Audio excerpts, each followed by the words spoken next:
As the world awaits a highly anticipated major statement from U.S. President Donald Trump on Russia, it's an opportune moment to revisit the complex and evolving relationship between Trump and Russian President Vladimir Putin. Over the years, their dynamic has oscillated between warm praise and geopolitical tension. From their first official encounter in Hamburg in 2017 to subsequent summits in Helsinki and Osaka, the two leaders maintained what Trump once described as very, very good talks, marked by mutual flattery, strategic smiles, and a tone of pragmatic cooperation. Putin frequently expressed admiration for Trump's directness and business-minded approach to diplomacy, even suggesting that if Trump had remained in power, the war in Ukraine might have been avoided. However, that narrative has shifted dramatically in 2025. Since returning to the White House, Trump has increasingly voiced frustration over Russia's actions in Ukraine, warning of further sanctions, calling out missile strikes during peace talks, and directly urging Putin to stop in a rare public rebuke. Despite this, Trump has emphasized that both Putin and Ukrainian President Zelensky expressed interest in peace during personal calls, with the U.S. brokering an initial ceasefire proposal and engaging in behind-the-scenes diplomacy to halt the bloodshed. Meanwhile, Putin has responded with cautious optimism, thanking Trump for supporting negotiations and stating his respect for the American leader's resilience and business acumen. Still, Trump's recent comments labeling the conflict a bloodbath and acknowledging the weekly death toll underscore his growing impatience with Russia's aggression. With speculation mounting about what Trump's next move will be, whether new sanctions, peace talks, or a strategic shift, Russia, Ukraine, and the world watch closely. As history shows, the Trump-Putin relationship has never been just about personalities. It's about power, war, diplomacy, and the high stakes of global leadership. If Vladimir Putin doesn't come to the table to negotiate with you, will you put additional sanctions on Russia? Sounds likely.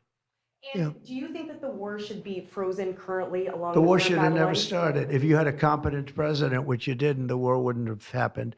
The war in Ukraine would have never happened if I were president. С нынешним президентом США у меня всегда были деловые, исключительно деловые, но в то же время прагматические отношения и доверительные, я бы сказал. И я не могу не согласиться с ним в том, что если бы он был президентом, если бы у него в 2020 году не украли победу, то, может быть, и не было бы того кризиса на Украине, который возник в 2022 году. No, we had a great call, and it lasted for a long time, over an hour this morning. I also had with President Zelensky a very good call after that. And I think we're on the way to getting peace. I think President Putin wants peace, and President Zelensky wants peace, and I want peace. I just want to see people stop getting killed. Что касается переговорного процесса, то мне в ходе телефонного разговора президент Трамп сказал, могу это подтвердить, что, конечно, Соединенные Штаты исходят из того, что переговорный процесс будет происходить при участии и России, и Украины. Никто Украину из этого процесса не исключает. Это должно быть подготовлено. Я с удовольствием встречусь с Дональдом, мы давно очень не виделись. И у нас нет никаких близких отношений, но все-таки предыдущие годы, за 4 года работы, когда он был президентом, мы встречались и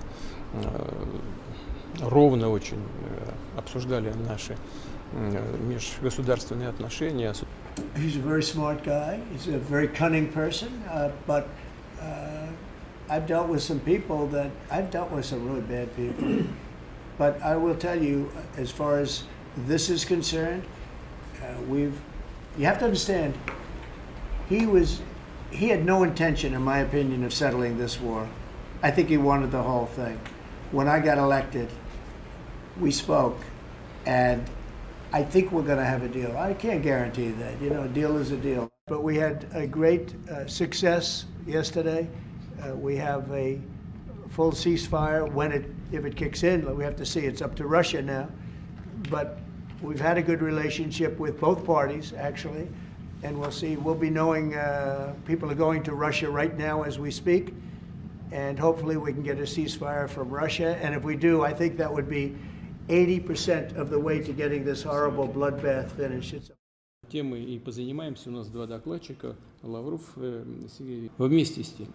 Мы с пониманием относимся к призыву президента Трампа руководствоваться в отношении этих военнослужащих соображениями гуманитарного характера. В этой связи подчеркну, что в случае сложения оружия и сдачи в плен им будет гарантирована жизнь и достойное обращение в соответствии с нормами международного права и законами Российской Федерации. Mr. President, this morning in a Truth Social post, you used the words Vladimir, stop. That seemed like a slightly different message, a personal message. What is your level of frustration with President Putin? I didn't like last night. I wasn't happy with it. And we're in the midst of talking peace, and missiles were fired. And I was not happy with it. Действительно, этот разговор состоялся, продолжался более 2 часов. Хочу отметить, что он был очень содержательным и весьма откровенным. И в целом, на мой взгляд, в этой связи весьма полезным. Прежде всего, я поблагодарил президента Соединенных Штатов за поддержку со стороны США возобновления прямых переговоров между Россией и Украиной по поводу возможного заключения мирного соглашения. You know, I gave the analogy yesterday when I spoke to President Putin. I had a 2-hour and 15-minute call with him. Sometimes, and this is me speaking maybe in a negative sense, but sometimes you see 2 young children fighting like crazy. They hate each other and they're fighting in a park. And you try and pull them apart. They don't want to be pulled. Sometimes you're better off letting them fight for a while and then pulling them apart. Знаете, у меня надежда на то, что господин Трамп не только политик, не только человек, которому американский народ доверил судьбу своей страны, он еще и бизнесмен, и в этом я вижу большой плюс в том, что он все считает. И считает он, поскольку он стал богатым человеком, видимо, считает он хорошо. Значит, вот он считает, к чему приведут те или другие шаги в отношении России.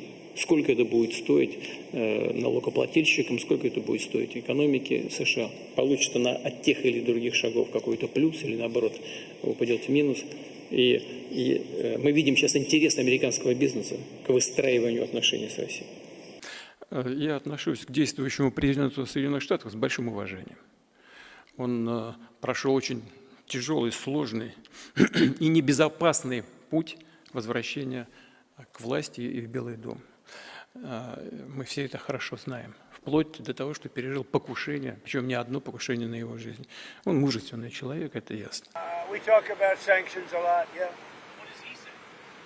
I would say he's not thrilled with it, but, you know, he's been able to handle sanctions, but these are pretty biting sanctions. On Ukraine, Mr. President, are you planning to send more weapons to Ukraine? We're going to send some more weapons. We have to. They have to be able to defend themselves. They're getting hit very hard now. They have different blades. They have different everything. We're not happy with Putin. I'm not happy with Putin.